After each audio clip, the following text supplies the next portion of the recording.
శ్రీలక్ష్మీ వల్లభారంభాం వికనో మునిమధ్యమాం అస్మదాచార్య పర్యంతం వందే గురు పరంపరాం వందే శంభుముమాపతిం సురగరుం వందే జగత్కారణం వందే పన్నగభూషణం మృగధరం వందే పశూనాం పతిం వందే సూర్య శశాంక వహ్నినయనం వందే ముకుంద ప్రియం వందే భక్తజనాశ్రయం చ వరదం వందే శివం శంకరం అస్మశ్రీ గురుభ్యో నమః.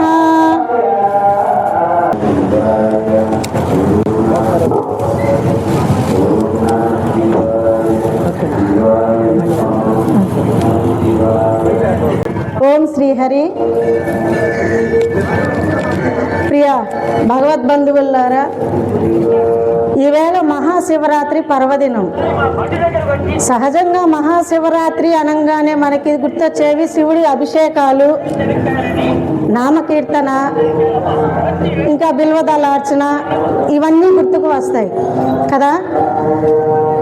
అయితే శివుడికి రకరకాల పేర్లు కూడా ఉన్నాయి కదా.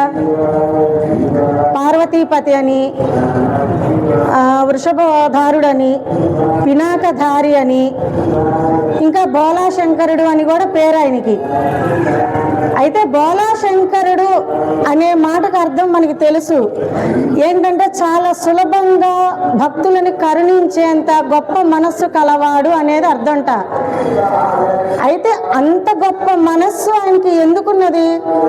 అంత అవలోకగా భక్తుల్ని ప్రసన్నం చేసుకుని, అంటే భక్తులు ఆయన్ని ప్రసన్నం చేసుకునేలాగా ఏం చేశారు? ఈవేళ ఒక చిన్న పిల్లవాడు, అంటే సహజంగా 20-30 సంవత్సరాల వయసు వాళ్ళు తపస్సు చేయటం, భగవంతుని ఆరాధన చేయటం, తద్వారా ఆయన్ని ప్రసన్నం చేసుకోవటం, కృపకు పాత్రలు అవటం అనేది చాలా సహజమైన విషయం. కానీ చాలా చిన్న పిల్లవాడు, 5 సంవత్సరాల పిల్లవాడు శివుడి గురించి తపస్సు చేసి, అంటే తపస్సు అంటే ధ్యానము, ఆయన నామ సంకీర్తనే, తద్వారా ఆ పిల్లవాడు చాలా గొప్ప వరాలను కూడా పొందాట. ఇంత గొప్ప మంచి రోజున మనం ఆ కథా విశేషం ఏంటో తెలుసుకుందాం. పూర్వం ఉజ్జయినిలో చంద్రసేన మహారాజు అని ఒక రాజు ఉండేవాడు. మహారాజు ఆయన ఎట్లాంటి వాడుట?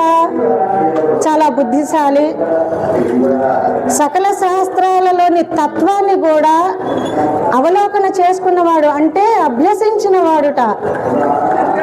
అట్లాగే జితేంద్రియుడు. వీటన్నింటికంటే ఎక్కువ మెండుగా శివభక్తి కలవాడుట మహారాజు. అయితే ఈయనకి ఒక గొప్ప స్నేహితుడు ఉన్నారు. ఆయన పేరు మణిభద్రుడు. ఈ మణిభద్రుడు ఎవరో తెలిసినా? శివుడి ప్రథమ గణాల్లోని ముఖ్యుడుట ఆయన. అయితే అటువంటి శివుడి ప్రథమ గణాల్లో వ్యక్తి స్నేహితుడు అయ్యాడంటే ఎంత శివభక్తి ఉన్నదో అర్థమవుతుంది కదా మనకి. అయితే ఈయన ఏం చేశాడట? మణిభద్రుడు అనే ఆయన రాజు మీద కృపతో ఆయనకు ఒక మణిని ప్రసాదించాడట. ఆ మణి పేరు చింతామణి రత్నం. ఆ మణి పేరు చింతామణి. అయితే ఆయన అన్నట్ట, ఈ రత్నాన్ని నీ మీద కృపతో నీకు ఇస్తున్నానని చెప్పి చంద్రసేన మహారాజుకి ఇచ్చాడు. సరే, ఈయన తీసుకున్నాడు. ఆ రత్నం ఎంత విశేషమైందో తెలుసా? అసలు రత్నం అనగానే మనకు అర్థమైపోతుంది అది చాలా వెలుగుతో ఉంటుందని, చాలా మంచి రూపుతోటి, అద్భుతమైన కళ్ళు చెదిరేంత కాంతివంతంగా ఉంటుందని, చాలా విలువైనదని అని అంతవరకే మనకి తెలుసు. కానీ ఆ రత్నానికి ఒక విశేషత ఉన్నది. ఏంటో తెలిసినా? దాన్ని చూసినా, విన్నా, ధ్యానించిన, చుట్టూ అంటే కళ్ళతో చూసేస్తాం కాబట్టి మనకు అర్థమవుతుంది. మరి వినటం ఎలాగా? అంటే ఎవరన్నా ఒక దాని గురించి చెబుతున్నప్పుడు మనం వింటాం.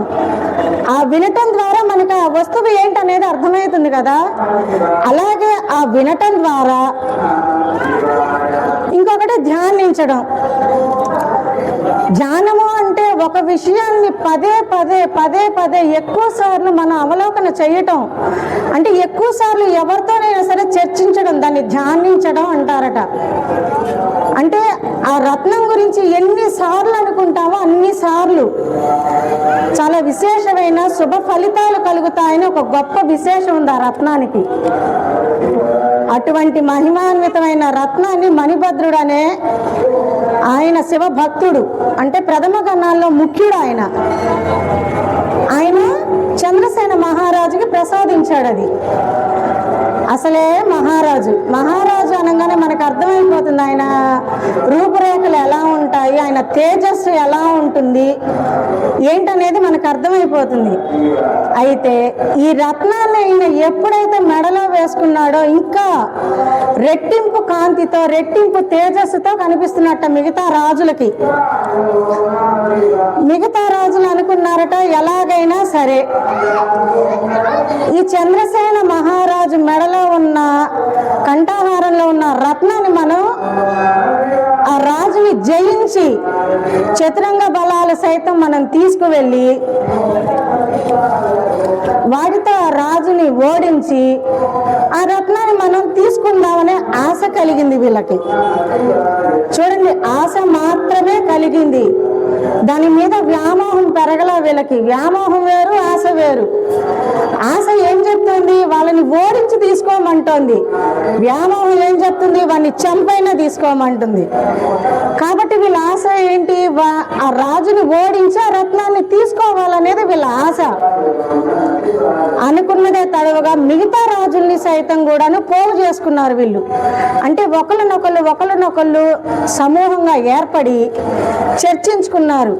నీ రాజ్యంలో నీ సైన్యాన్ని అంతా తీసుకురా, నా రాజ్యంలో సైన్యాన్ని అంతా తీసుకొస్తాను, రాజుగారి మీద యుద్ధం ప్రకటిద్దాం మనం. ఆ రత్నాన్ని ఎవరు అయితే చేజిక్కించుకుంటారో వాళ్ళ దగ్గర ఉంటుంది ఆ రత్నం అని వీళ్ళందరూ ఒక సమూహంగా ఏర్పడి ఒక నిర్ణయానికి వచ్చారు, రాజులందరూ కూడాను. సరే, ఈ రాజులందరూ అనుకున్నదే తడవుగా చతురంగ బలాలను సైతం తీసుకొచ్చి రాజ్యానికి 4 దిక్కులా కూడాను ద్వారాలు ఉన్నాయట. పూర్వం రాజులు ప్రజల్ని శత్రు రాజ్యాల నుంచి వచ్చే సైన్యం కబలించకుండా ప్రజల్ని కాపాడుకోవటానికి రాజులు అటువంటి ఒక పద్ధతి ఏర్పాటు చేసుకునే వాళ్ళు. ఎందుకంటే త్వరితంగా ప్రాణ నష్టం కానీ, మాన నష్టం కానీ, ధన నష్టం కానీ జరగకూడదనే ఉద్దేశంతో. అలాగే ఈ రాజ్యానికి 4 దిక్కుల తూర్పు, పడమర, ఉత్తర, దక్షిణాలు ద్వారాలు ఏర్పాటు చేసుకున్నారు. ఆ ద్వారాల దగ్గర వీళ్ళు ఈ రాజులందరూ వచ్చారు సైన్యాన్ని అంతా తీసుకొని. ఈ విషయం రాజుగారికి తెలిసింది గూఢచారుల ద్వారా. అంటే ఉంటారుగా సేవకులు ఎవరో ఒకళ్ళు, వాళ్ళు చెప్పారట, రాజుగారు మిగతా రాజులందరూ యుద్ధం చేయడానికి వచ్చారు, మన రాజ్యం మీదకి దండయాత్రకు వచ్చారండి అని చెప్పారట. సహజంగా అలా చెప్పంగానే రాజు ఏం చేస్తాడు? సైన్యాన్ని సిద్ధం చేయండి, నగర పౌరులందరినీ కూడా అప్రమత్తంగా ఉండమనండి అని హెచ్చరిస్తారు. కాగా వీళ్ళు యుద్ధానికి కూడా సిద్ధమవుతారు. కానీ ఈయన అలా చెయ్యలా. ఆ ఉజ్జయిని అనే రాజ్యంలో శివుడు మహాకాళేశ్వరుడుగా పూజలు అందుకుంటున్నాడు.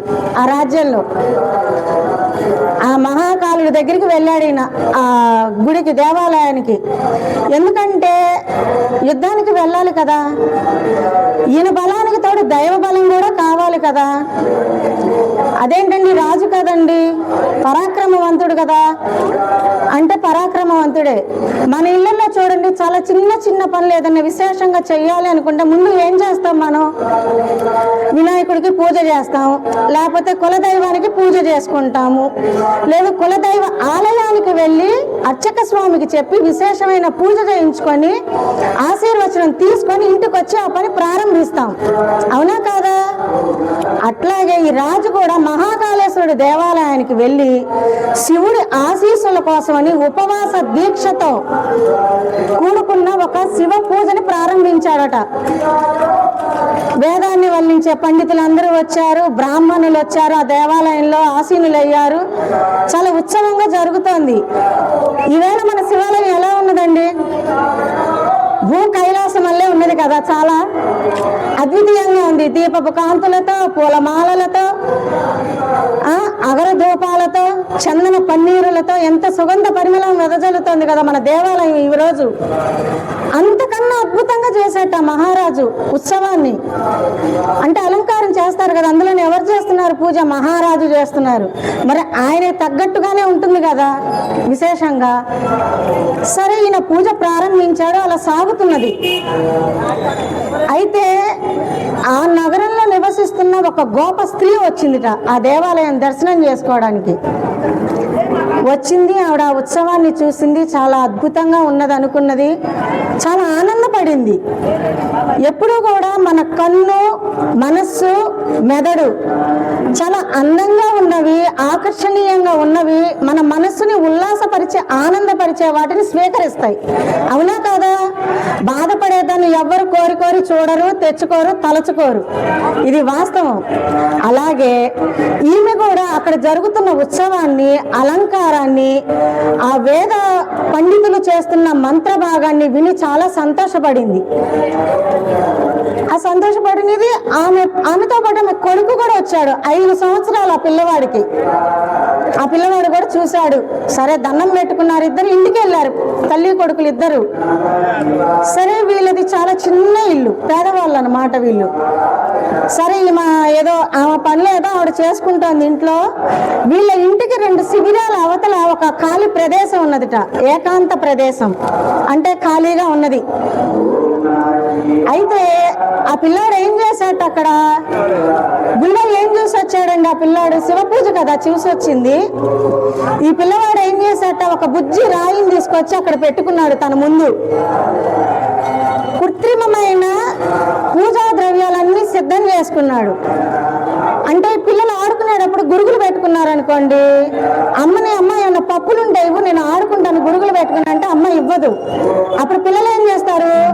కొంత ఇసుకను లేకపోతే ఇంకేదో పదార్థం వేరేది తీసుకొచ్చి ఆ గిన్నెలో నింపేసుకొని, ఇది అన్నము, ఇది పప్పు, ఇది కూర అని ఆడుకుంటారు కదా పిల్లలు. అలా ఈ పిల్లాడు ఏం చేశాట? చిన్న చిన్న మట్టి ముంతల్లో పూజా ద్రవ్యాలన్నీ సమకూర్చుకున్నాడు. ఒక దాంట్లో గంధం, ఒక దాంట్లో అక్షతలు, ఇంకో దాంట్లో సుగంధ ద్రవ్యాలు, అగరధూపాలు, నైవేద్యంతో సహా. చూడండి ఆ పిల్లాడు భక్తి ఎంత! 5 సంవత్సరాల పిల్లాడు, తెలుస్తుంది అంత వివరం పిల్లాడికి. జ్ఞానం అండి, అంతే. చెయ్యాలి అనే మన సంకల్పం పిల్లాడిది అంతవరకే. మంత్రం వచ్చా? రాదు. కానీ ఏమన్నా పూజ విధానం తెలుసా? తెలీదు. ఇంకా పిల్లాడికి తెలిసిందేంటి? శివ శివ శివ శివ అనే 2 అక్షరాలు మాత్రమే పిల్లాడికి తెలుసు. అదే నామాన్ని మనస్ఫూర్తిగా చదువుతూనే ఉన్నాడు. శివ శివ అంటున్నాడు. శివుడు ఆ పిల్లాడి ముందు కూర్చున్నాడేమో అన్న భావన ఆ పిల్లాడి మనస్సులో ఉంది. శివుడి పాదాలు పట్టుకున్నాను అనుకుంటున్నాడు, శివ శివ అంటున్నాడు, పూజ చేస్తున్నాడు, మధ్యలో నాట్యం చేస్తూ ఉన్నాడు ఆ శంకరుడి దగ్గర. ఇలా చేస్తూ ఉన్నాడు. ఇంతలోకి అమ్మ పిలిచింది ఆ పిల్లవాడిని. ఏమని? నాయన భోజనం వేళైంది, భోజనం చేద్దు రారని చాలా ప్రేమగా పిలిచింది ఆ పిల్లాన్ని. సహజంగా అమ్మకి 3 రకాల కోపం ఉంటుంది. మొట్టమొదటిసారి చాలా లాలనగా, ప్రేమగా, చాలా గోముగా పిలుస్తుంది, నారా బాబు అని. రెండోసారి పిలుస్తుంది. ఎలా పిలుస్తుంది అనుకున్నారు? ఎరా పిలిచింది వినపడుతున్నదా లేదా నీకు అని అడుగుతుంది. రెండోసారి కాస్త మెట్టు ఎక్కింది కోపం. ఇంకోసారి ఎక్కుతుంది. నా కంటనరాలు తెగుతున్నాయి కానీ నువ్వు రావు పెట్టవు, ఎన్నిసార్లు పిలవాలరా నిన్ను, నాకు ఇదే పని, ఇక వేరే పని ఉండదా అని ఇక 3వ వర్షంలోకి వెళ్ళిపోతుంది అమ్మ కోపం. అలాగే ఈమెకు కూడా అట్లాగే కోపం వచ్చింది పాపం. అమ్మ పిలుస్తున్నది, పిల్లవాడికి భోజనం అనే మాట వినపడలేదు, ఆకలి అనే స్పృహ లేదు శరీరానికి. ఈమె ఎందుకు పిలిచింది? అంతకు ముందు పాపం పిల్లవాడు భోజనం వేళ కాకముందే వాళ్ళ అమ్మ మెడ చుట్టూతా చేతులేసి అమ్మ మీద వీపు మీద వాలిపోయి, అమ్మ నాకు అన్నం పెడతావా, బొజ్జలో ఆకలి అవుతుంది అని అడిగాట పాపం. అందుకని ఇవాళ వేళ వించక ముందే పిల్లాడికి అన్నం పెట్టాలని పాపం సమయానికే భోజనం సిద్ధం చేసింది. ఈ పిల్లాడికి ఆకలి అవ్వట్లా. సరే పిలిచింది, పిల్లవాడు రాలేదు. వెళ్ళింది, ఏం చేస్తున్నాడా ఈ పిల్లాడని. వెళ్ళేటప్పటికి అప్పటికే వాళ్ళు ఏం చేశారట, ఆ పిల్లాడు శివ శివ శివ శివ అంటే అక్కడే కూర్చున్నట్ట. కూర్చునేటప్పటికి ఏం చేయాలి, పిల్లవాడు కదలట్లేదు. అమ్మ దగ్గరికి వచ్చినా కూడా చూస్తున్నాడు కానీ అమ్మ ఏంటి అనే స్పృహ లేదు ఆ పిల్లవాడికి. అయితే ఈమెం చేసిందిట, కోపం బాగా ఎక్కువైపోయింది. ఎక్కువైపోయేటప్పటికి అక్కడ ఉన్న సంహారాలన్నీ కూడా చేత్తో ఇట్లా తోసేసిందిట. పిల్లవాడు పూజ చేస్తున్నాడు అన్న సంగతి అమ్మకి తెలియదు. పిల్లలు సహజంగా ఏదన్నా పెట్టుకుని ఆడుకుంటున్నారనుకోండి, అమ్మకి ఏమనిపిస్తుంది భావన, ఎప్పుడు ఈ గోలేంట్రా నువ్వు చెప్పింది వినవెందుకురా అని అక్కడ ఉన్నవన్నీ లాక్కోవటము, పక్కకి దోసేసి పిల్లవాడిని తీసుకెళ్ళమటం ఏదో ఒకటి చేస్తుంది. అట్లా ఈ పిల్లాడు కూడా అలా చేస్తున్నాడేమోనని ఈమెం చేసిందిట, ద్రవ్యాలన్నీ కూడా తోసేసిందిట. ఆమె ఎందుకు తోసింది, అక్కడ ఉన్న ముందల్లో మట్టే ఉన్నదంతా. ఈ అబ్బాయి చందనం అని ఏదైతే అనుకున్నాడో అది ఇసక, అక్షతలు అనుకున్నది కూడా ఇసక, ఏవో గడ్డి పూలు ఏవో కోసుకొచ్చాడు, ఏదో అవేవో ఆకులు ఏవో కోసుకొచ్చాడు, అవేమో పత్రాలు అంటున్నాడు. అందుకని ఆవిడకి కోపం వచ్చి తోసేసింది. పిల్లవాడిని దూషించింది, బెదిరించింది, అక్కడి నుంచి వెళ్ళిపోయింది ఇంకా ఇంటికి.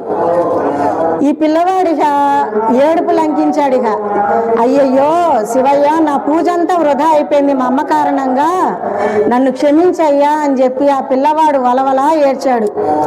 ఏడ్చి ఏడ్చి పాపం సొమ్మసిల్లి అక్కడే పడిపోయాడు. అలా 2 జాములు గడిచిందిట. 2 జాములు గడిచిన తర్వాత పిల్లాడు లేచాడు. మళ్ళీ చూసాడప్పటికి ఆ అబ్బాయి చూస్తుండగానే స్తంభాలు, ఆ స్తంభాలు ఎలా ఉన్నాయి, రత్నాలు వజ్రాలు వైడూర్యాలు పొదగబడి చాలా అందంగా ఆకర్షణీయంగా ఉన్నాయట. శిఖరాలు, ఆ పైన కలిశాలు ఉంటాయి కదా మనకి గుడి పైన, ఆ కలిశాలు కూడా చాలా అందంగా ఆ సూర్యులు ఏమన్నా ఉన్నారా అనేంత దేవ్యప్యమానంగా మంచి తేజస్సుతో వెలిగిపోతూ ఉన్నాయట. అట్లాగే ఆ గుడిలో వేదిక, శివలింగం అయితే అసలు మరకత మణితో ఉంటుంది కదా, ఆ మరకత మణితో కూడుకొని మహా అద్భుతంగా ఉన్నదిట. ఈ కింద భూమి అయితే స్ఫటిక మణులతో ఇమిడిపోయి చాలా అందంగా ఉన్నదిట. అంత శివుడు కూడాను ఆయన మీద ఏమున్నాయట, ఈ పిల్లవాడు ఏ పూజ అయితే చేశాడో ఆ పూజా ద్రవ్యాలే ఉన్నాయట పిల్లవాడికి. చూశాడు, ఆశ్చర్యపోయాడు. ఓ పక్క ఆనందం, ఇంకో పక్క ఆశ్చర్యం. ఇదంతా అమ్మకి చెప్పాలి అని పరుగు పరుగున అమ్మ దగ్గరికి వెళ్దామని బయటకు వచ్చాడు. ఆ గుళ్ళ నుంచి బయటికి రాగానే పిల్లవాడు ఎదురుగా వాళ్ళ ఇల్లు లేదు, ఏదో పెద్ద భవంతి ఉంది, అది కూడా అంతేట. అసలు ఆ రత్నాలేంటి, ఆ వైడూర్యాలేంటి, ముత్యాలేంటి, అసలు ఈ పిల్లవాడికి ఏం అర్థం కావట్లా, ఆశ్చర్యపోయినట్ట. లోపలికి వెళ్ళాడు, వాళ్ళ అమ్మని చూశాడు. ఒక మహిమాన్వితమైన మంచం మీద దేవకన్యలాగా ఉన్నది ఆవిడ. అంటే దేవకన్యలు ఎలా ఉంటారు, చక్కగా ఒంటి నిండా ఆభరణాలు వేసుకొని పట్టు వస్త్రాలు కట్టుకొని ఉంటారు కదా, అలా ఉన్నదిట. కంగారు కంగారుగా వెళ్ళాడు, ఆశ్చర్యంగా అమ్మ దగ్గరికి వెళ్ళాడు, అమ్మని లేపాడు. అమ్మ చూసింది, నైనా ఏంటిదంతా, ఏం జరుగుతోంది, ఏమైంది అని అడిగిందిట. అడిగితే ఆయన అన్నట, అమ్మా శివుడు మనల్ని కటాక్షించాడమ్మా, మన మీద దయాళుడే, మన మీద ప్రసన్నత కురిపించాడమ్మా అని చెప్పాట. ఆమె వెంటనే ఈ విషయాన్నంతా రాజుగారికి కబురు పంపించింది. జరిగింది వీళ్ళింట్లో అయితే రాజుగారికి ఎందుకు కబురు పంపించడం అంటే, సహజంగా రాజ్యంలో ప్రజలకి కష్టం వచ్చింది అనుకోండి రాజుగారికే చెప్తారు, అవునా కదా? అలాగే సంతోషం వచ్చినా రాజుగారికే కదా చెప్పాలి. అందుకని వీళ్ళు ఏం చేశారట, రాజుగారికి కబురు పంపించింది ఆవిడ. ఏమంటే ఇప్పటిదాకా మీరు కథ చాలా అద్భుతంగా చెప్పారు, 5 సంవత్సరాల పిల్లాడు అన్నారు, శివుడు అన్నారు, ఆయన ఏదో కటాక్షించాడు అన్నారు, అది అసలు ఇది సాధ్యం అవుతుందా అనే అనుమానం మీలో ఎవరికన్నా రావచ్చు. దానికి తోడు ఇంకొక చిన్న కథ చెప్తాను మీకు, 2 నిమిషాలే. పూర్వం వ్యాఘ్రపాదుడు అని ఒక ముని ఉండేవాడు. ఆ ముని కుమారుడి పేరు ఉపమన్యుడు. అయితే ఈ ఉపమన్యుడు సరే చాలా పేదవాళ్ళు. వాళ్ళు ఎక్కడుంటున్నారు? వాళ్ళ మేనమామ గారి ఇంట్లో ఉంటున్నారట. అయితే ఈ పిల్లవాడికి ఆకలి అవుతున్నది, అమ్మని పాలు అడిగాడు. సరే ఆమె కాసిన పాలు ఏదో కాచి ఇచ్చింది, తాగాడు. ఆవేళ పాపం ఆ పిల్లాడికి బుజ్జి బొజ్జైన పాపం బాగా ఆకలి అయినట్టుంది. మళ్ళీ అడిగాడు పాలు. నాయనా లేవు నాయనా పాలు ఇంట్లో అని చెప్పింది. చెబితే ఈ పిల్లవాడు మారం ఆపలా, ఇంకా ఏడుస్తున్నాడు. నాకు ఇంకా పాలు కావాలి అని ఏడుస్తున్నాడు. తల్లి అంటుంది, నాయనా సరే తెస్తానుండి అని చెప్పింది.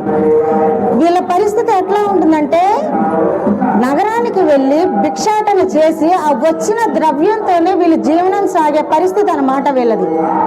సరే కాసిన బియ్యం ఏమో ఉన్నాయి, విసిరింది, పిండి చేసి నీళ్ళల్లో కలిపి ఆ పిల్లడికి ఇచ్చింది తాగమని. కృత్రిమమైన పాలవి. సరే పిల్లాడు తాగాడు. రుచి తెలుస్తుందిగా, అందకపోవచ్చు కానీ నాలుగుకి రుచి తెలుస్తుందిగా. ఈ పిల్లాడు అన్నాడు, ఈ పాలు కాదు నా కొద్ది పాలు అన్నాడు. నాకు అచ్చంగా నిజమైన పాలే కావాలి, కృత్రిమంగా ఉన్న పాలు వద్దన్నాడు ఆ పిల్లాడు.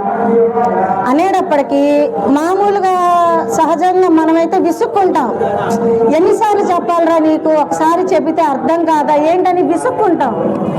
కానీ ఆమె విసుక్కోవాల, చాలా అనునయంగా, లావణ్యంగా, సౌజన్యంగా పిల్లవాడిని దగ్గరికి తీసుకొని కన్నులు తుడిచి పిల్లాడితో చెప్తోంది, నాయనా శివ కృప ఉంటేనే మనకి పాలు లభ్యమవుతాయి. అదీ కాక పూర్వ జన్మలో మనం శివుడికి ఏదైతే ఇచ్చామో అదే మనకి ఈ జన్మలో శివుడు ఇస్తాడురా అని చెప్పి పిల్లాడికి చెప్పింది ఆ తల్లి.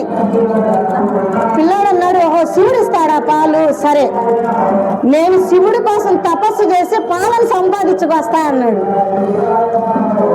పాల కోసం శివుడిని ఆరాధన చేస్తానని చెప్పాడు తల్లికి. తల్లికి నమస్కారం చేశాడు, పాద నమస్కారం చేసుకున్నాడు.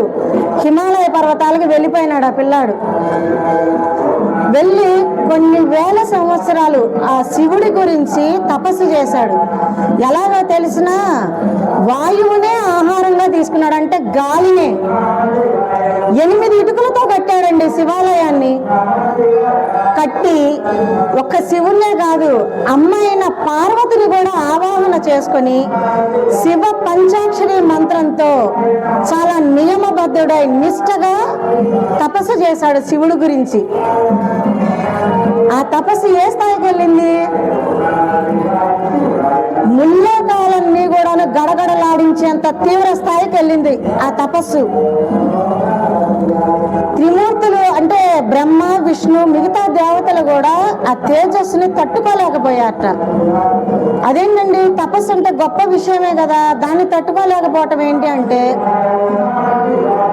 మనం చలి కాచుకునేటప్పుడు ఒక నిప్పు రాజేసామనుకోండి, మన శరీరం ఎంత వేడిని అయితే తట్టుకోగలదో అంత వేడినే తీసుకుంటాం, అవునా కదా? ఆ మోతాదుకు మించి వచ్చింది అనుకోండి సగ, మన శరీరం భరించగలదా? కాలిపోతుంది కదా.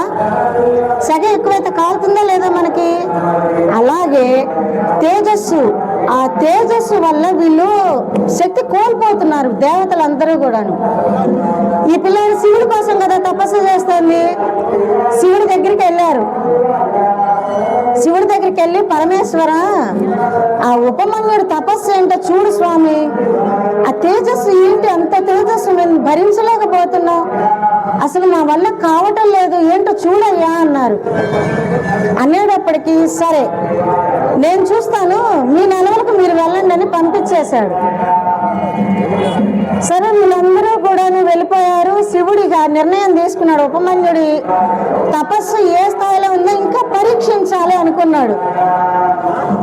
అనుకుని ఇంద్రుడి అవతారంలో శివుడు, ఇంద్రుడి భార్య అయిన సచీదేవి రూపంలో పార్వతీదేవి, ప్రథమ గణాలన్నీ కూడా మిగతా దేవతల రూపం. ఇంద్రుడి వాహనం ఏంటి? ఐరావతం. ఆ రూపంలో నందీశ్వరుడు, ఈయన ఐరావతంలో ఈయన. వీళ్ళందరూ ఉపమన్యుడి దగ్గరికి వెళ్ళారు హిమాలయ పర్వతాలకి. సరే ఈ ఉపమన్యుడు ఏమో తపస్సు చేసుకుంటూ ఉన్నాడు కదా పంచాక్షరి మంత్రాన్ని. శివుడు వెళ్ళాడు సురేశ్వరుడి రూపంలో, అంటే ఇంద్రుడి రూపంలో. నాయనా ఎవరు నువ్వు దేనికోసం తపస్సు చేస్తున్నావు, నీకే వరం కావాలడుగు నేను ఇస్తానన్నాడు. అంటే నాకు శివభక్తి కావాలి స్వామి అని చెప్పాడు ఈయన. శివభక్త, శివుడేంటి అసలు? శివుడేంటయ్యా? నేను ఎవరో తెలుసా నీకు? నేను ఇంద్రుణ్ణి, దేవతలకు అధిపతిని. నా దగ్గర అసలు ఎన్ని ఉంటాయి, రాసులు కొద్ది ఉంటాయి, బంగారం కానీ ముత్యాలు కానీ విశేషంగా ఉంటాయి. నువ్వు అవి అడగకుండా శివభక్తి కావాలంటావేంటి? అసలు శివుడు నిరాకారుడు కదా, దేవతలో ఉండాల్సిన వాడు కూడా కాదు. అలాంటి శివుని అడుగుతావేంటి, శివభక్తి అడుగుతావేంటి అన్నాడు ఇంద్రుడు. ఈ పిల్లవాడు అనుకున్నట్ట ఎవరో నా తపస్సు భగ్నం చేయడానికి వచ్చారు కాబట్టి నేను మాట్లాడకూడదు అనుకున్నాడు కానీ ఈయన ఊరుకున్నాడా ఇంద్రుడు? ఇంకా రెచ్చగొడుతున్నాడు ఆ ఉపమన్యుణ్ణి. ఏంటయ్యా నేను చెప్తుంటే మాట్లాడవేంట అన్నాడు. పిల్లాడిగా ఉపేక్షించక ఒకటే అనుకున్నట్ట, శివదూషణ చేయటం మహాపాపం. తెలుసునా? శివదూషణ చేస్తున్న వాళ్ళు ఎదురుగా ఉన్నా కూడా నేను వింటున్నాను చూసావా, అది ఇంకా పాపం. కాబట్టి నువ్వు శిక్షార్హుడివి, నిన్ను సంహరించి నేను కూడా ప్రాయోపవేశం చేస్తా అని చెప్పి అన్నట. అనేటప్పటికీ ఇదేంటి, నేనేమంటున్నాను నువ్వేమంటున్నావు అన్నట. ముని కుమారుడు కదా, శాస్త్రం గురించి అవలోకన తెలిసే ఉంటుంది ఆ పిల్లవాడికి. తల్లో మేనమామో లేకపోతే తపస్సుకు వెళ్ళేటప్పుడు తండ్రి ఎవరో చెప్పుంటారు ఆ పిల్లాడికి. ఆ పిల్లవాడికి అర్థమైంది మెదడుకి. ఏమన్నాడో తెలిసిన, నాస్తి శంభో పరతత్వం సర్వకారణ కారణం బ్రహ్మ విష్ణాది దేవానాం శ్రేష్టో గుణ పరాద్విభో. శంభుడేంటయ్యా శంభుడు అని ఈయన అన్నాడు కదా ఇంద్రుడు. ఆయనకి చెప్తున్నాడు ఈయన, ఎవరు? ఉపమన్యుడు. నువ్వు అన్న దాంట్లోనే జవాబు ఉన్నది. శివుడు దేవతల మించి ఉంటాడు, అందుకనే కదా దేవతలలో ఒకడు కాదన్నావు. అంటే విష్ణువుని బ్రహ్మని కూడా సృష్టించేది శివుడే అని నువ్వే చెబుతున్నావు కదా. మరి అంత మహత్తరమైన శంకరుని నువ్వు ఎందుకు దూషిస్తున్నావు అన్నాడు. అని ఇట్లా అంటున్నాడు, శ్రుత్వానిందం భవప్యాద తక్షణాదేవ సంయజేత్ స్వదేహం తన్నిహత్యాసు శివలోకంస గచ్చతి. శ్రుత్వానిందం భవప్యాద, అసలు నువ్వు శివుని నిందించడమే మహాపాపం. తక్షణాదేవ సంయజేత్, నేను ఇంకా ఉపేక్షిస్తున్నాను, అది నేను చేస్తున్న తప్పు. స్వదేహం తన్నిహత్యాసు, నిన్ను సంహరించి నా శరీరాన్ని కూడా విడిచిపెట్టేస్తాను. శివలోకంస గచ్చతి, అలా చేయటం వల్ల నేను కైలాసానికే వెళ్తా అన్నాడు. అంత కోపం వచ్చింది ఉపమన్యుడికి. ఇక అక్కడ పక్కనే విభూతి ఉన్నది, తీసుకున్నాడు చేతికి. అఘోరాస్త్రాన్ని ప్రయోగించాలనుకున్నాడు. అంటున్నాడు, నిన్ను సంహరిస్తానని కదా అన్నాడు శివుణ్ణి. ఈయన విభూతి తీసుకున్నాడు, అఘోరాస్త్రాన్ని ప్రయోగించేశాడు. దాన్ని ఐరావత రూపంలో ఉన్న నంది పట్టుకున్నాడు. సరే ఈయన చేసే పని ఈయన చేశాడు. ఈయన ప్రాయోపవేశం చేస్తా అనుకున్నాడు కదా, అంటే శరీరాన్ని విడిచిపెట్టేస్తా అన్నాడు. ఈయన అగ్నిలో దోవడానికి వెళ్తున్నాడు. శివుడు వెంటనే ఆ అగ్నిని శాంతపరిచాట. శాంతపరిచి ఆయన నిజరూప దర్శనం ఇచ్చాడు ఉపమన్యుడికి. ఇంకా ఉపమన్యుడి ఆనందానికి అవధులు లేవు. శివుడి కోసమే కదా అంత తపస్సు చేశాడు. ఆ శివుడి పాదాల మీద పడ్డాడు, నమస్కారం చేశాడు. ఆనందాశ్రువులు ఏడ్చేస్తున్నాడు ఆనందంతో. అంత భక్తి కనబరిచిన ఆ పిల్లవాడిని శివుడు ఎంతో సంతోషించాడు. సంతోషించి నీకు ఏ వరం కావాలి అని అడిగాడు. పిల్లాడు దేనికోసం తపస్సు ప్రారంభించింది? పాల కోసమే కదా. నువ్వు పాల కోసం మాత్రమే తపస్సు చేశావు.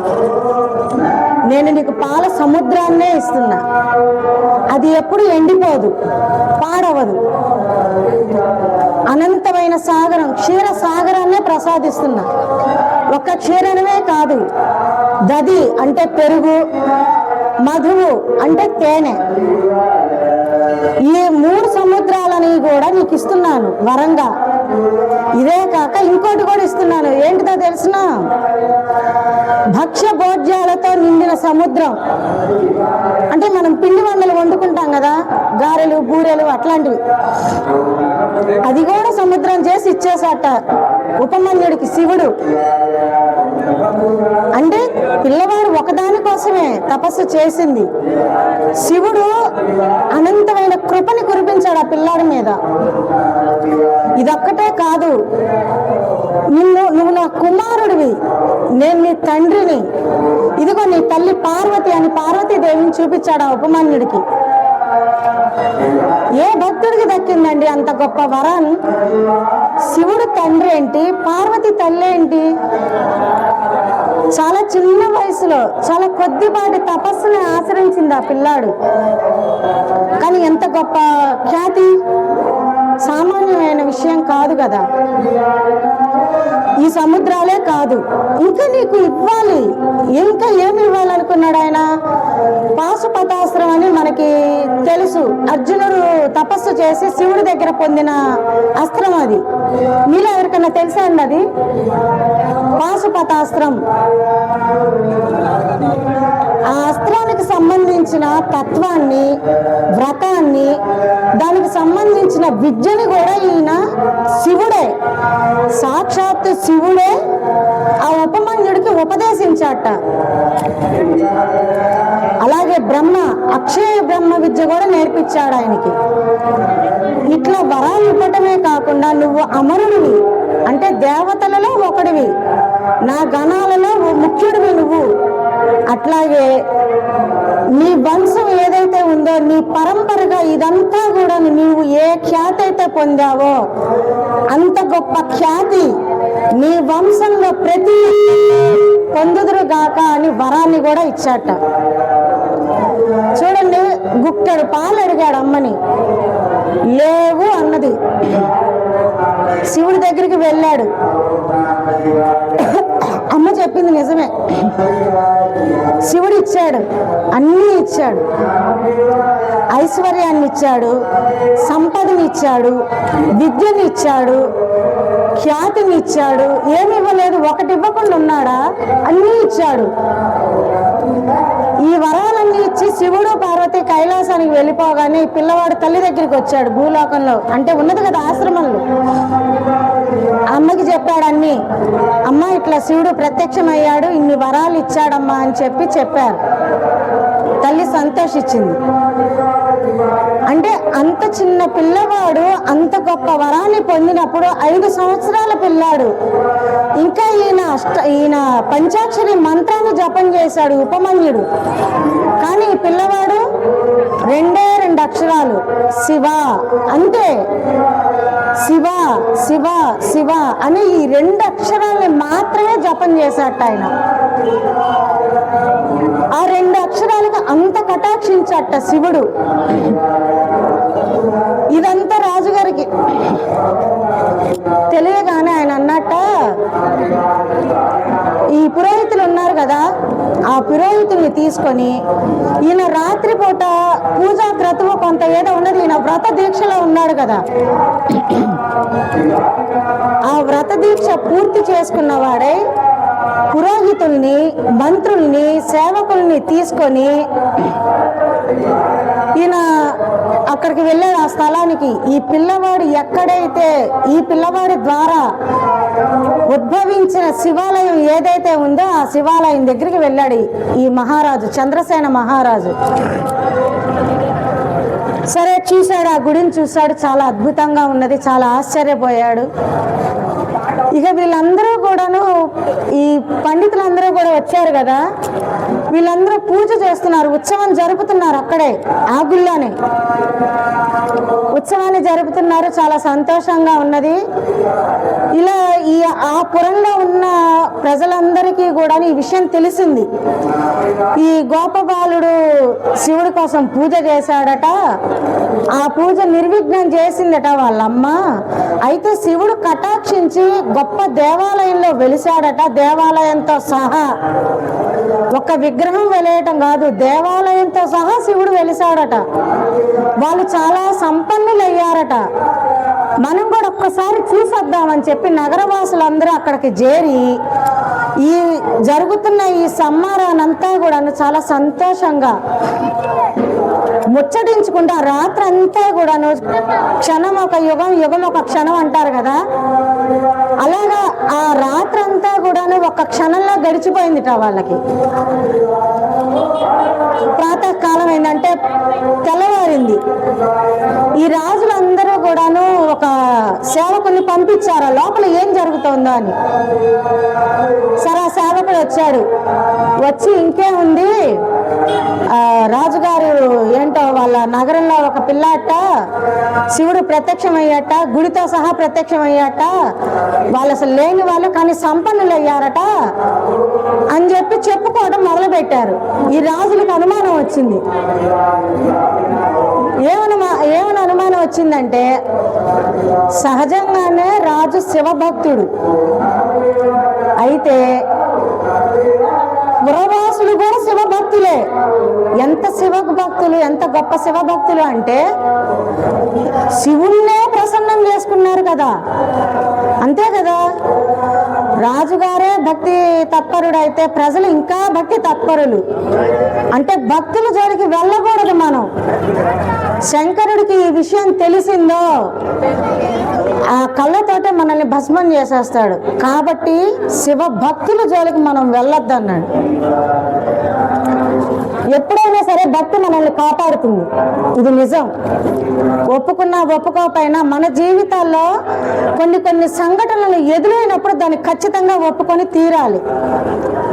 నువ్వు భగవంతుని ఎంత మనస్ఫూర్తిగా ఆరాధన చేస్తావో, నీకు ఎదురయ్యే ప్రాణం తీసే శత్రువు అయినా సరే పక్కకి తొలగిపోవాల్సిందేట.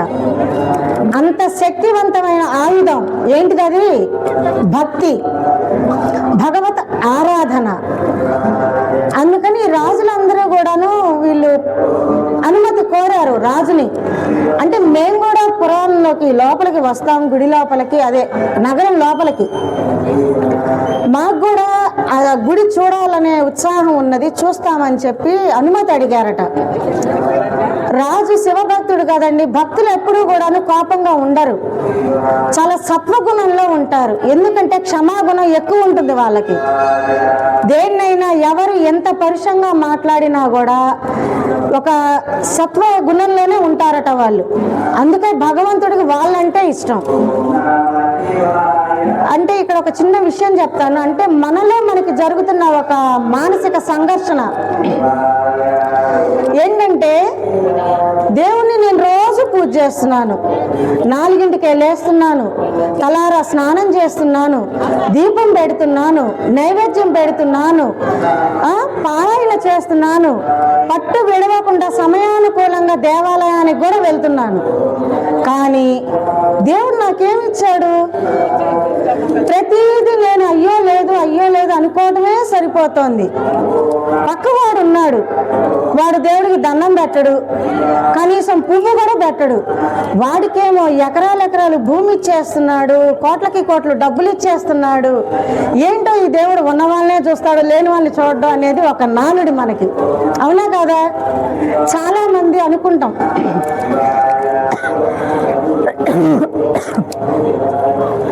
భగవంతుడు మనల్ని బిడ్డలు అనుకుంటే ఆయన దగ్గరే ఉంచుకుంటాడు. ఆయన మనకి తండ్రి అవుతాడు. అప్పుడు తండ్రికి తెలుసు బిడ్డకి ఎప్పుడు డబ్బులు ఇవ్వాలి, ఎప్పుడు డబ్బులు ఇవ్వకూడదు, ఎప్పుడు దేని విలువ వాడికి తెలుస్తుందో అప్పుడు వాడికి ఇవ్వాలి అనుకుంటాడు. ఏమో నీకు రేపు డబ్బు వస్తే నువ్వు దాన్ని అనుభవిస్తావో లేదో, డబ్బు రాగానే నువ్వు శరీరం విడిచిపెట్టేస్తే నేను ఇచ్చే ప్రయోజనం లేదు కదా. అంటే నీ మనసు అంత సున్నితమైంది, సంతోషాన్ని కూడా తట్టుకోలేనంత పిచ్చి మనస్సు నీది. కాబట్టి నీకు అది దూరంగా ఉంచాను. నాతో ఉండు, నాతో కబుర్లు చెప్పు, నేను చూసుకుంటా నిన్ను. అనని మనల్ని హక్కున చేర్చుకుంటాడట. ఇక డబ్బిచ్చిన వాడి సంగతి చూద్దాం. ప్రశాంతంగా భోజనం చేస్తాడా 2 పూటలా? కంటి నిండా నిద్రపోతాడా? పోనీ కనీసం మరచి పడుకోలేడు. ఈ నిమిషం భోజనం దగ్గర కూర్చుంటే 1 లక్ష రూపాయలు పోతాయేమో నాకు, 1 గంట పడుకుంటే ఏమో 50,000 పోతాయేమో నాకు, క్లయింట్స్ మిస్ అవుతారేమో నాకు, ఈ ఆలోచనతో వాడికి మనశ్శాంతి ఉండదు. భోజనం చేయలేడు. కుటుంబ సభ్యులతో కనీసం ప్రేమగా 10 నిమిషాలు కూడా గడపలేడు. వాడిది అంత దుస్థితి జీవితం. కానీ వాడికంటే మనం చాలా సంతోషంగా ఉన్నాం. భార్య బిడ్డలతో చాలా కులాసాగా ఉన్నాం. సంతోషంగా 1 పూట కడుపు నిండా భోజనం చేస్తున్నాం వాళ్ళందరితో కలిసి. దేవుణ్ణి కల్లారా అరగంట సేపు మనం ధ్యానం చేసుకుంటాం మనసారా. అందుకని భగవంతుడు లేనివాడిని వాడి దగ్గరే ఉంచుకుంటాడు. భగవంతుడు నా దగ్గరే ఉండవే నువ్వు అని వాళ్ళ దగ్గరకే లాక్కుంటారట. ఉన్న వాళ్ళని నాయన నువ్వు అక్కడే ఉండు అంటారట. అదే కారణం. అందుకని దేవుడి మీద మనం ఏదో కోపం తెచ్చేసుకుని, పసిపిల్లలు కనుక తల్లిదండ్రుల మీద కోపం తెచ్చుకున్నట్టు తెచ్చుకొని దూరంగా జరగకూడదు. మనం ఆయనకి చాలా దగ్గరగా ఉన్నాం. మనంతటి మనం దూరం జరిగాం అనుకోండి, వెళ్ళడానికి చాలా సమయం పడుతుంది. అంటే బహుశా ఇంకో జన్మ ఎత్తినా కూడా అది సాధ్యపడకపోవచ్చు మనకి. అవునా కదా? అందుకని భగవంతుడి పాదాలను పట్టి ఆ పిల్లవాడు ఉన్నాడు.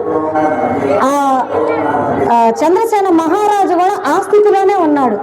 అందుకే శంకరుడు ఆ పిల్లవాడిని కటాక్షించే రూపంలో అందరిని, శత్రువుల్ని సైతం కూడా స్నేహితులుగా చేసి ఈయన దగ్గరికే రప్పించాడు.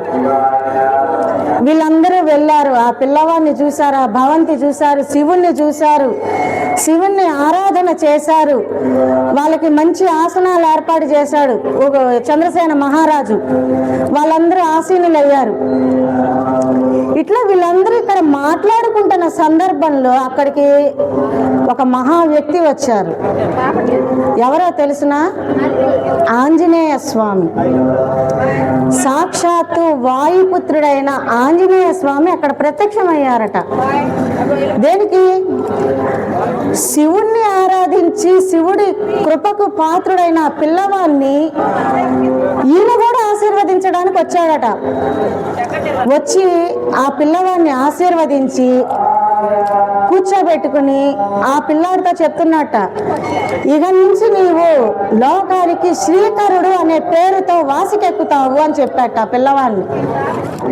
ఆ పిల్లవాడికి అంతకు ముందు ఏదో పేరు పెట్టింది వాళ్ళమ్మ. కానీ ఆంజనేయ స్వామే నామకరణోత్సవం చేశాడు. ఏమని? శ్రీకరుడు అని. అంతేకాదు సుమా, నీవు నీ తర్వాత 8 తరాలు ఈ శివ కృపతో నువ్వు ఏ ఐశ్వర్యాన్ని అయితే పొందావో ఆ ఐశ్వర్యాన్ని నీ తర్వాత 8 తరాలు కూడా పొందుదురుగాక. అంటే ఎటువంటి కష్టము ఉండదు, అంతా సంతోషమే. భగవత్ ఆరాధన చేసుకోవటం లేదు అనకుండా చాలా సంతోషంగా గడపటం అట. అటువంటి వరాన్ని నీకు ఇచ్చాడు శివుడు. ఒక్క శివనామంతో నువ్వు శివుణ్ణి పొందావు కదా, నీ జన్మ ఎంత ధన్యత అయిందో కదా. రాబో కాలంలో శ్రీమన్నారాయణుడికి నీవు తండ్రి కాగలవు అనే వరాన్ని కూడా ఇచ్చాడట. అంటే ఈయన తరంలో ఉన్న వాళ్ళందరూ కూడాను నందులుగా జన్మిస్తారట. నంది అంటే ఈ నందని మన అందరికీ తెలుసు. కానీ నంది అంటే శబ్దం ఏంటంటే తండ్రికి సంతోషాన్ని కలిగించే పుత్రుడు అని అర్థంట. ఆ శబ్దానికి అర్థం తండ్రి కష్టకాలంలో ఉన్నప్పుడు ఆ కొడుకు పక్కన ఉన్నాడు అనుకోండి, ఆ తండ్రికి ఇక ఏం అక్కర్లా, 1000 ఏనుగుల బలం ఆ కొడుకే. నాన్న నేనున్నాను నాన్నగారు, మీరు బాధపడమాకండి, మనం చూసుకుందాం అనే ఇచ్చే ధైర్యము ఆ తండ్రికి 100 సంవత్సరాల ఊపిరి పోస్తుందిట. అంత ఆనందం కలుగుతుందిట. ఆ ఆనందాన్ని కలిగించే పుత్రుణ్ణి నంది అంటారు. అంటే నందనులు. తండ్రికి పుత్రుడి వల్ల సంతోషం కలిగింది కాబట్టి నందనుడు అనే శబ్దాన్ని అప్పటి నుంచి పిలుస్తున్నారట. అయితే అంత గొప్ప వరాన్ని ఇచ్చి ఆంజనేయ స్వామి ఏం చేశాడో తెలిసినా, ఆయనకి శివుడికి సంబంధించిన ఉపదేశం, పంచాక్షరి ఉపదేశం చేసి శివ పూజా విధానము, ఆచార వ్యవహారము, అంటే పూజ చేయటానికి ముందు కొన్ని ఉపాసనలు ఉంటాయి కదా, అవన్నీ కూడాను ఆ పిల్లవాడికి ఆంజనేయ స్వామి నేర్పించి ఉపదేశించి అందరూ చూస్తుండగానే అందరూకి ఆశీర్వచనం ఇచ్చి ఆయన అక్కడి నుంచి అంతర్ధానమయ్యాట ఆంజనేయ స్వామి. అయితే ఈయనన్నాడట చంద్రసేన మహారాజు, శ్రీకరుడు కూడాను ఇద్దరు వచ్చిన రాజులందరినీ కూడాను సన్మానించారట. అంటే వారికి ఏవో బహుమతులు, రిటర్న్ గిఫ్ట్స్ అంటాం కదా మనం, అలా ఇచ్చి సన్మానించారు. ఆ రాజులు వాళ్ళ నెలవులకి వెళ్ళిపోయారు. వీళ్ళిద్దరూ కూడాను శివ ఆరాధన చేస్తూ నిత్యము కాలానుసారంగా వీళ్ళు అనుభవించాల్సిన కర్మలన్నీ కూడాను అనుభవించి చివరిలో శివ సాయుధ్యాన్ని పొందారట, మోక్షాన్ని. అంటే మళ్ళీ పుట్టే అవసరం లేదు వీళ్ళకి, మోక్ష ప్రాప్తికి కారణమైందిట వీళ్ళ శివ ఆరాధన. ఎంత గొప్ప విశేషమో కదా. శివుణ్ణి ఆరాధించిన, విష్ణువుని ఆరాధించిన భక్తి ప్రధానంగా చెప్తున్నారండి ఇక్కడ. 5 సంవత్సరాల పిల్లవాడికి మనసులో ఏమన్నా కోరిక ఉన్నదా? లేదు. శివుణ్ణి ఆరాధన చేయాలి, శివనామం చెప్పాలి అన్న కోరిక తప్ప అన్య విశేషం ఏది లేదు ఆ పిల్లాడి మనస్సులో. అలాగే ఉపమన్యుడు కూడా అంతే. తల్లి చెప్పింది, శివుడు పాలని ప్రసాదిస్తాడని చెప్పింది కాబట్టి శివుడిని ఆశ్రయించాడు ఉపమన్యుడు కూడా. అవునా కాదా? అంటే చాలా అవలీలగా వీళ్ళు శివభక్తిని పొందారు. ప్రియ భగవద్ బంధువులారా, శివ ఆరాధన చేసేటప్పుడు చాలా మంది భస్మాలు ధరిస్తారంటే విభూది. దేనికి ధరిస్తారు? ఏంటి దాని విశేషత ఏంటి? అసలు గుడికి వచ్చాము, మనం శివాలయం వెళ్ళామని తార్కాణంగా ఏం చేస్తాము? అక్కడ భస్మం ఉంటుంది, వేళ్ళని ఇట్లా పామేస్తాము, ఇలా నుదుటిన రాసేస్తాము, శివశివ శివశివ అంటాము, ఇంటికి వచ్చేస్తాం దండం పెట్టుకొని. అసలు ఎందుకు రాసుకుంటారు విభూది? అంతరార్థం ఏంటి అసలు?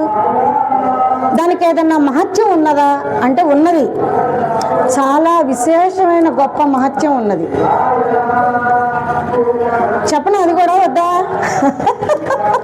చెప్పనా? దుర్వాస మహర్షి ఒకసారి, ఆయన గొప్ప తపస్సు చేసే వ్యక్తి, ఆయన మహర్షి ఆయన. అయితే ఆయనట ఒకసారి లోకాలన్నీ తిరిగి చివరాఖరికి పితృదేవతల లోకానికి వెళ్ళాడు ఈయన. ఎలా వెళ్ళాడు ఆయన? ఒంటి నిండా భస్మం రాసుకున్నాడు, విభూది, చక్కగా రుద్రాక్ష మాలలు వేసుకున్నాడు, శివుణ్ణి తలుచుకుంటున్నాడు, వెళ్ళాడు పితృదేవతల లోకానికి వెళ్ళాడు. చక్కగా వాళ్ళు ఆహ్వానించారు, ఆ లోకంలో ఉండే వాళ్ళందరూ ఆహ్వానించారు, అన్ని విశేషాలన్నీ మాట్లాడుకుంటూ ఉన్నారు, అంతా బాగుంది. హాహాకారాలు వినపడుతున్నాయి. అంటే అమ్మో, అయ్యో, వామ్మో, వాళ్ళని హాహాకారాలు వినపడుతున్నాయి. ఈయన మనస్సు చలించిపోయింది. ఎవరైనా ఏడుస్తుంటే మనకి కాస్త కష్టం అనిపిస్తుంది. అందులోనే మహర్షులకి ఇంకా వాళ్ళు అసలు తట్టుకోలేరా. ముందు బాధపడే వాళ్ళని చూస్తే వీళ్ళు బాధపడతారట. అయితే ఏంటి అక్కడ శబ్దం ఏంటని అడిగారు దుర్వాస మహర్షి ఆ లోకంలో ఉన్న వాళ్ళని. ఏం లేదు నాయన, పక్కనే యమలోకం ఉన్నది. ఆ యమలోకంలో యమకింకరులు పాపాలు చేసిన వాళ్ళని హింస పెడుతున్నారు, శిక్షిస్తున్నారు. వాడి తాలూకు హాహాకారాలే అవి, నువ్వేం కంగారు పడద్దు, ప్రశాంతంగా కూర్చో అని చెప్పారట వాళ్ళు. అయినా కూడా ఈయనకి ఏంటో మనస్సు ఇదవ్వాల, వెళ్ళాలి. ఏంటి అసలు అది ఎందుకు వాళ్ళని అంతా ఎందుకు ఇబ్బంది పెడుతున్నారని చెప్పి అన్నారట. వెళ్ళారు ఈయన. ఆ యమలోకంలోట 86 రకాల నరకాలు ఉన్నాయట. ఎన్ని రకాలు? 86 రకాలు. హింసించుకుంటున్న వాళ్ళు ఎవరు? హింస పడుతున్న వాళ్ళందరూ కూడా ఎవరంట? తల్లిదండ్రిని ఉల్లంఘించిన వాళ్ళ మాట వినని వాళ్ళు, గురువుల్ని దూషించిన వాళ్ళు, భగవతారాధన చేస్తున్న వాళ్ళని చూసి ఎగతాళి చేసిన వాళ్ళు, దేవుణ్ణి దూషించిన వాళ్ళు, వేదాన్ని కూడాను ఎక్కిరించిన వాళ్ళు, వీళ్ళేట. వాళ్ళందరూ కూడాను హింసిస్తున్నారు యమభటులందరూ. ఈయన వెళ్ళి ఇలా చూశాడు, అంతే. చూశాడు. అప్పటికప్పుడే వీళ్ళు హింసిస్తున్నా కూడా, యమభటులు హింసిస్తున్నా కూడా వీళ్ళు చాలా సంతోషంగా ఉన్నారు. వీళ్ళకి ఏ నొప్పి తెలియటం లేదు, ఏ బాధ లేదు, ఇంతకు ముందు ఉన్న రోదన లేదు. నవ్వుతున్నారు, కోలాహలంగా ఉన్నారు, నృత్యాలు చేస్తున్నారు, చాలా సంతోషంగా ఉన్నారట. ఇదేంటి? యమభటులకి ఆశ్చర్యం వేసింది. ఏం జరుగుతుందో వీళ్ళకి అర్థం కాల. సరే, గబగబా యమధర్మరాజు దగ్గరికి వెళ్ళారు.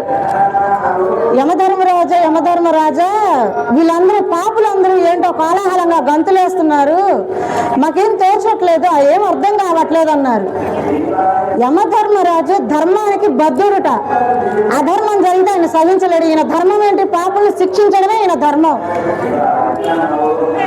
సరే, ఈయన ఏం చేశాడు? ఆయన వాహనం దున్నపోతు కదండి, అది ఎక్కాడు.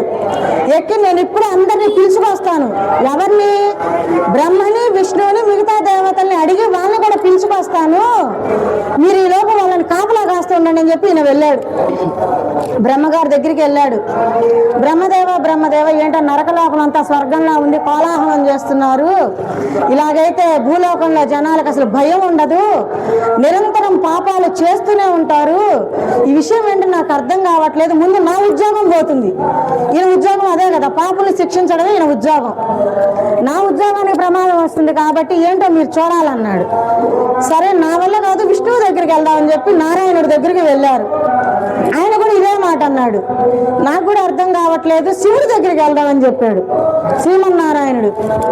సరే, బ్రహ్మ, విష్ణువు, మిగతా దేవతలందరూ కూడాను కూడబలుకొని శివుడి దగ్గరికి వెళ్ళారు కైలాసానికి. శివుణ్ణి అడిగారు, పరమేశ్వర, అది నరకమో స్వర్గమో మాకు అర్థం కావట్లేదు. విష్ణుదూతలు ఉన్నదేమో స్వర్గం, చక్కగా అక్కడ ఇంద్రలోకంలో అందరూ కోలాహలంగా ఎట్లా ఉంటారో ఏంటో, వాళ్ళు బాగుంటారు. యమలోకం కూడా అలా ఉందనుకో, పాపులకి భయం ఎక్కడి నుంచి వస్తుంది? అంతే కదా. పిల్లలు అల్లరి చేస్తుంటే మనం దండిస్తాం, దేనికి? వాడు దారిలో ఉంటాడని.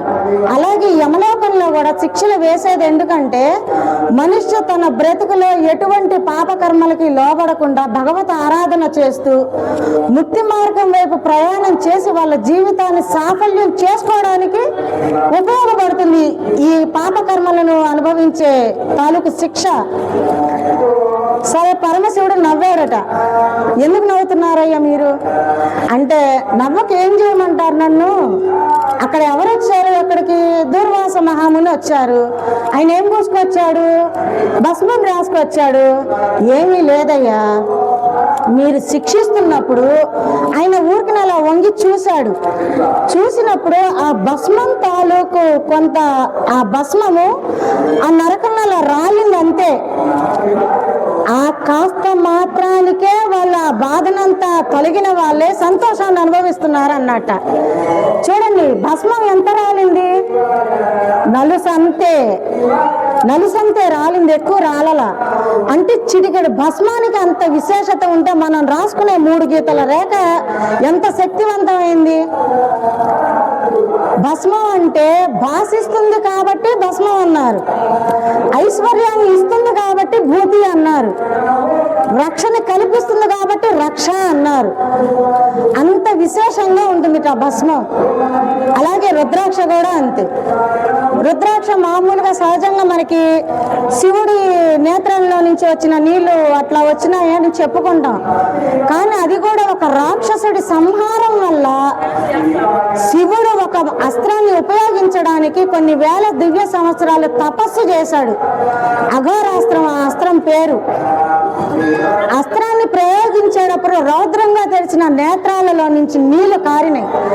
అవే రుద్రాక్షలుగా మనకి భూమిలో దొరుకుతున్నాయి. మనకి ఒక ముఖ రుద్రాక్ష దగ్గర నుంచి కూడాను 14 ముఖాల రుద్రాక్షలు ఉన్నాయట. ఒక్కొక్క రుద్రాక్షకి ఒక్కొక్క విశేషత ఉన్నది. చాలా అమోఘమైన శక్తివంతమైనది. అది చూసినా చాలని మనం ధరించక్కర్లా, కోడి జన్మల పుణ్యం వస్తుందిట. ఏది? కళ్ళతో రుద్రాక్షని చూస్తేనే. దాన్ని ముట్టుకున్నాం అనుకోండి 100 కోట్ల జన్మలకి సరిపడ పుణ్యం వస్తుందిట. ఇక మెడలో వేసుకుంటే 10,000 గోవుల్ని దానం చేసిన ఫలితము కాక అశ్వమేధ యాగం చేసిన ఫలితం క్షణం కూడా వస్తుందిట. అంత గొప్పదిట రుద్రాక్ష. అలాగే బిల్వపత్రం కూడా అంతే.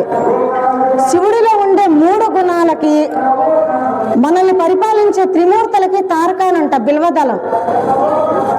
అంత విశేషంగా ఉంది. అది లేకుండా పూజ చేయకూడదుట.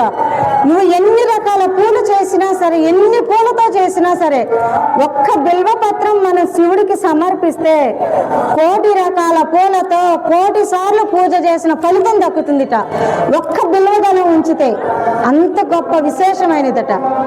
ప్రియ భగవద్బంధువులారా, ఈ మహాశివరాత్రి పర్వదినాన మీ అందరితో తప్పో ఒప్పో శివుడి గురించి ఒక మంచి విషయాన్ని మీ సమక్షంలో పంచుకున్నందుకు చాలా సంతోషంగా ఉన్నది. ఇటువంటి అవకాశం నాకు ప్రప్రథమంగా కల్పించినందుకు అగస్తేశ్వర స్వామి ట్రస్ట్ ద్వారా కాలిశెట్టి ఫణికుమార్ గారికి నమస్కారం తెలియజేసుకుంటూ ఓం శ్రీహరి.